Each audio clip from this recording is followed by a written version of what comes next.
Este es un asunto muy trabado, ¿no? Muy trabajado, incluso pienso por la Fiscalía, porque no es de los principales problemas que ha tenido la Fiscalía y que tiene por lo general la justicia en términos de los gobiernos es presentar los casos. Los presentan a veces de manera tan desasiadas que a la primera el presunto responsable del delito se va, ¿no? Así dice, no, pues usted no hizo nada cuando casi lo vieron infragante.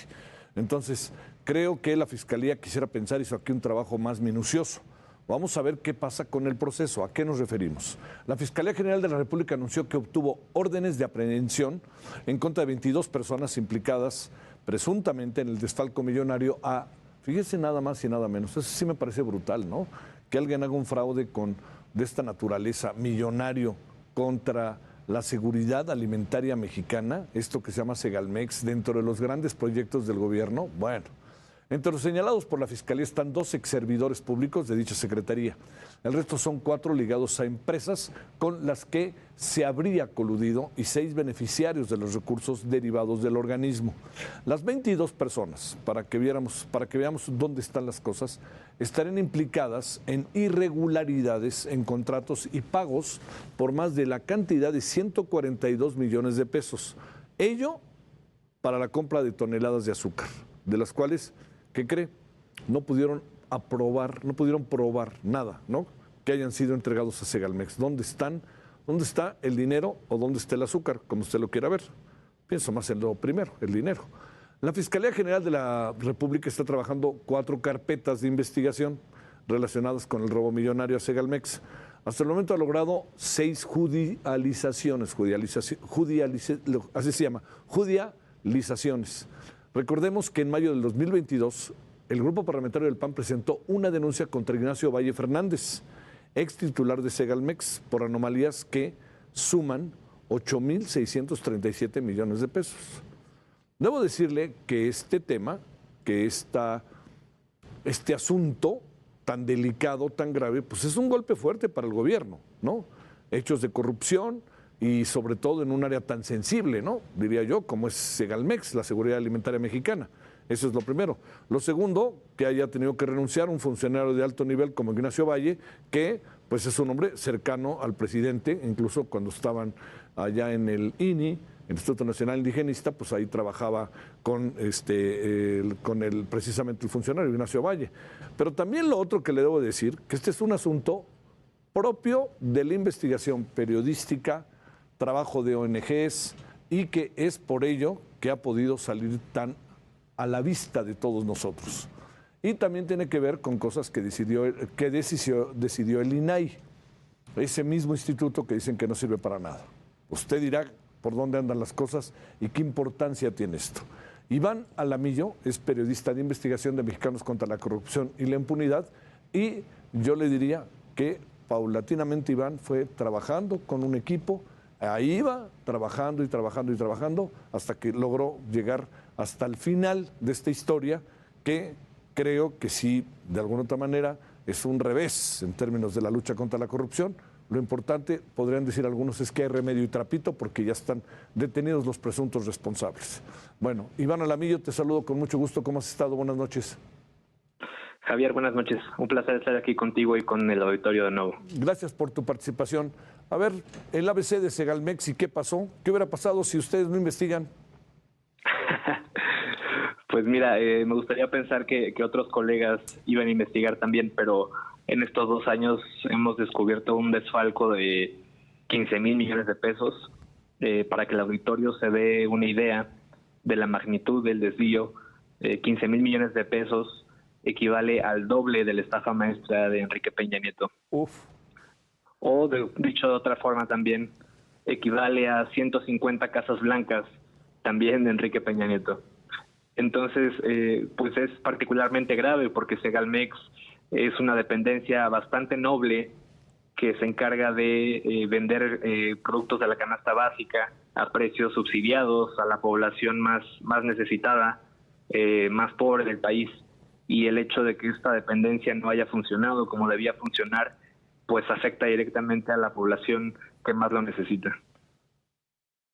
Iván, ¿cómo se fueron dando las cosas y cómo es posible que no haya habido una especie de supervisación o hubiera habido un control en función de lo que estaba pasando ante las evidencias que crecían y crecían?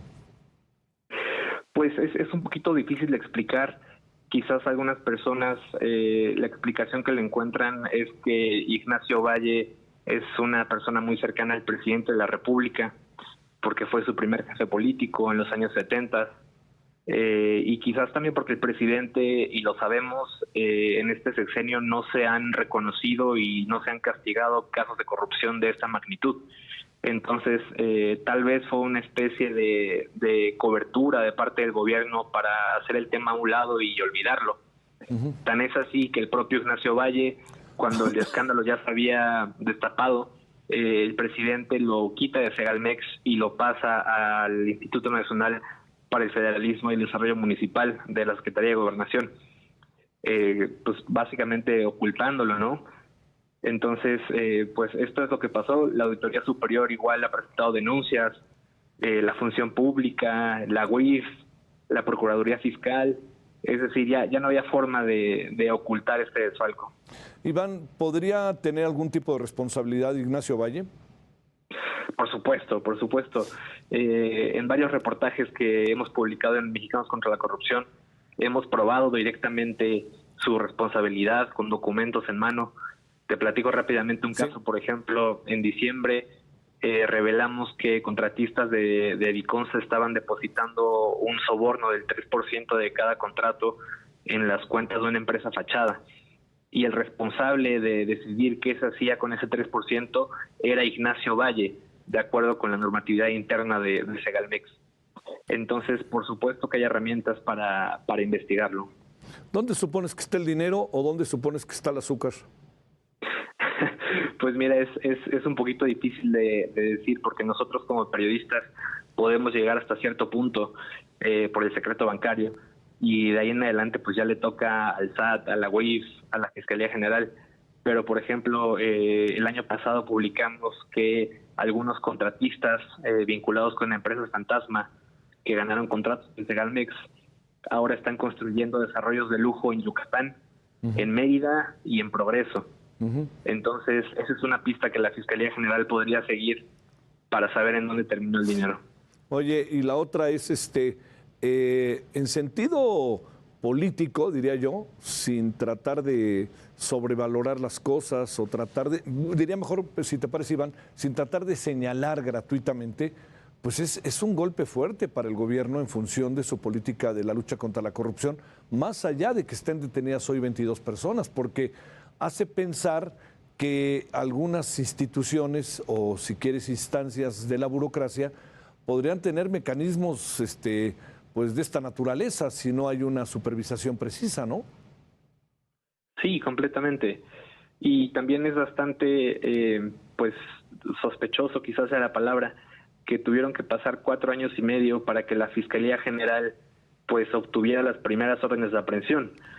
Esto habla también de una Fiscalía General bastante ineficiente, bastante lenta, y no solamente en el caso de Segalmex, también en el caso de la estafa maestra, de Odebrecht, de agronitrogenados. Hasta la fecha no hay ni una sola sentencia por esos casos.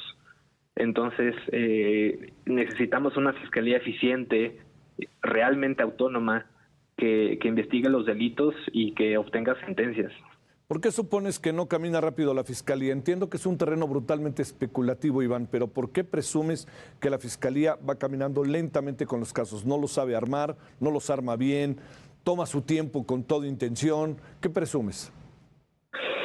Sí, yo creo que es un poco lo que tú mencionas, que la Fiscalía no sabe armar carpetas de investigación sólidas, y cuando se presentan estas carpetas ante los jueces no pueden proceder porque no hay pruebas. Y de aquí pues se genera todo un problema, porque el presidente en las mañaneras le echa la culpa a los jueces, acusándolos de corrupción, de colusión con narcotraficantes, con corruptos, pero en realidad el problema está en la Fiscalía General y en el hecho de que no saben armar carpetas de investigación, y quizás también en el hecho, y esto es pura especulación, de que no hay voluntad política para perseguir estos casos. ¿Están todos los que son en la lista de detenidos o no? Pues mira, hasta el momento no sabemos con certeza quiénes son los funcionarios a los que se les libró la orden, pero digo, nosotros estamos suponiendo que Ignacio Valle no está ahí. Habrá que ver lo que anuncia la Fiscalía General. De hecho, de estas 22 personas, 12 son exfuncionarios y el resto son personas físicas relacionadas con la empresa que cometió el fraude del azúcar. Oye, o sea que las 12 personas involucradas, las que estaban en Segalmex, ya habían renunciado. Sí, algunas renunciado y otras fueron destituidas por el fraude. Incluso son personas que tienen carpetas de investigación abiertas por otros fraudes en Segalmex. Entonces, muy probablemente no sea la única acusación que haya en su contra. Lo que me parece terrible, Iván Alamillo, la verdad, sé que lo han venido documentando, es cómo un asunto de esta envergadura, de esta naturaleza, para una empresa tan generosa como debería decir Segalmex, te atreves a hacerlo, ¿no?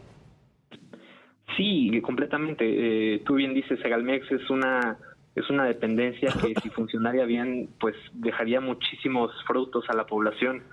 Y el hecho de que esto no se haya logrado es verdaderamente penoso porque afecta a las personas que sufren la pobreza en lugares como Oaxaca, como Chiapas, como Guerrero. Sí. Y también el hecho de que hayas puesto a una persona como Ignacio Valle con sus antecedentes. Ignacio Valle dirigió la CONASUPO con Salinas de Gortari y también hubo un fraude monumental en la CONASUPO. Entonces no tiene ningún sentido haber puesto a la misma persona para dirigir a Segalmex. No, y además, pues acuérdate, también en ese enjuague de CONASUPO participó, o se presume que participó Raúl Salinas de Gortari, ¿no? Exactamente, Raúl Salinas de Gortari era el segundo al mando, por abajito de Ignacio Valle. O arribita, ¿no? Todo depende. O arribita, sí, como quiera verlo así. Oye, a ver, déjame poner en perspectiva otra cosa. ¿El asunto puede alcanzar a las altas esferas de la Secretaría de Agricultura o piensas que en Segalmex se empieza y termina? Mira, hasta el momento nosotros no hemos encontrado que el secretario de Agricultura, Víctor Villalobos, haya tenido algún tipo de participación directa, pero por supuesto, al ser el que comandaba el sector de agricultura, pues quizás sí haya alguna responsabilidad por omisión de su parte. Sí, sí, sí. Ahora todo dependerá con quién atendía Ignacio Valle, si con el secretario de Agricultura o con el presidente, esa es la otra, ¿verdad? Sí, así es. Bueno, oye, nada más para terminar, ¿esto qué significa en términos de la estafa maestra y de la Casa Blanca y de todos estos asuntos? Pues significa que la estafa maestra y la Casa Blanca se quedaron chiquitas. Sí. Este ya es el fraude más grande en los últimos 2 sexenios, al menos. Y como tú bien decías, es un golpe directo a la credibilidad del presidente y a la bandera con la que ha navegado todo este tiempo, que es la anticorrupción. Oye, Iván, ¿no se ampararán los detenidos y al rato están fuera porque resulta que no se armó bien la carpeta? Ve tú a saber, ¿verdad? Pues mira, muy probablemente eso pueda pasar debido a los antecedentes que tiene esta fiscalía, pero estaremos siguiendo el caso de manera muy cercana para dar el seguimiento y publicar si eso llega a pasar. Iván, te mando un saludo, felicidades. No, gracias, Javier. Aquí estamos a la orden. Hasta luego, buenas noches. Bueno, vámonos a la pausa.